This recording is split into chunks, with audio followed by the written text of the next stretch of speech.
Got ourselves a good question. Let me read it to you out loud. It's from Javlinks.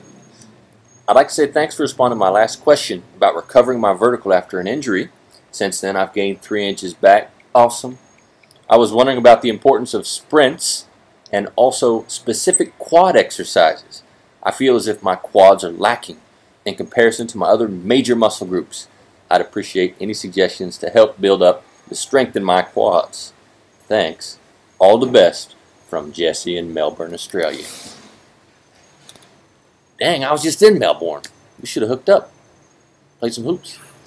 Anyways, let me get to your question. I'm glad it worked and you got some inches back. Let's talk about your quads and sprinting. Sprint work is really good plyometric work because the ground contact time per step in sprinting is extremely low. So it's good training for fast twitch plyometric work. So sprinting is in the jump manual, and that should be sufficient to really get you going. Again, you're running top speeds, you're not pacing yourself, you're being explosive as possible, etc., etc. Sprinting, however, is not a very quad dominant exercise since you're asking about quads. Sprinting is very glute, hamstring heavy, except for the very start. But anyways, if you're looking to target your quads, one of my favorite exercises, and quads are a jumping muscle.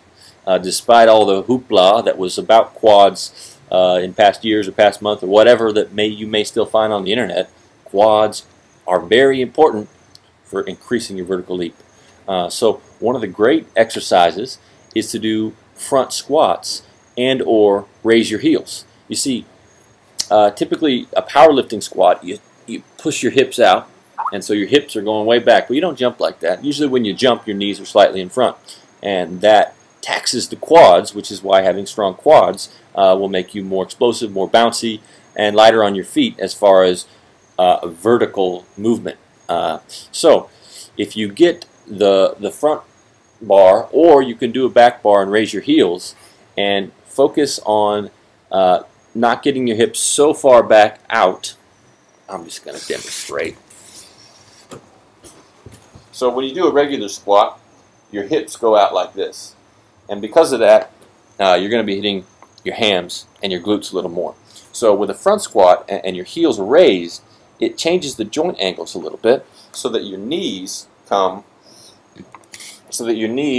go out go out in front a little bit, and you go down, but you'll feel the resistance on your quads a lot more.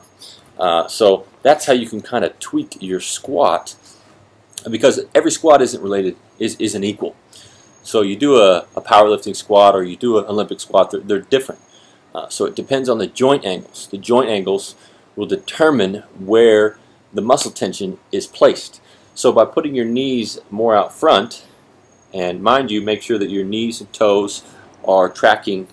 You don't want your feet going this way and your knees going this way. You want to make sure everything's in line, you're stable, and especially when you start these out, get the form right, nice, slow, steady, and then you can work into more explosive work.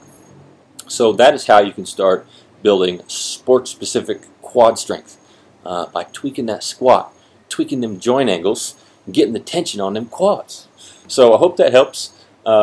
Building muscles is a steady, I don't want to say slow, let's just call it a steady progress kind of thing. So get on it, get it going. If you got questions, talk to you later. Bye-bye.